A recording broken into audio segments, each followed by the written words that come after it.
Following the end of Roman Britain, the island became divided up into a series of kingdoms, some Celtic speaking, some Old English speaking, and they were vying for power and developing and expanding.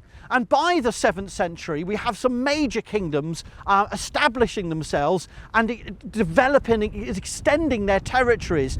And the biggest of these and the most powerful of these was the Kingdom of Mercia, which at its height in the 8th century stretched from the Dee and the Mersey estuaries in the northwest right down to London at their southeast, from the Wash in the northeast down to the Severn in the southwest. So in other words, the whole central block of what is now England was taken up by this early medieval Kingdom of Mercia, and its heartland was in the Trent Valley around Lichfield and Tamworth. Now, the most powerful of King of the Mercians in the late 8th century was King Offa, and it is this individual who is thought to have built this linear earthwork.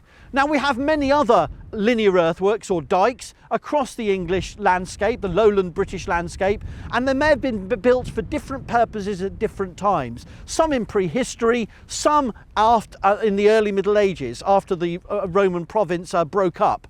But this is the biggest of all of them, and it stretches for over 80 miles and possibly went even further, up to 100, 120 miles.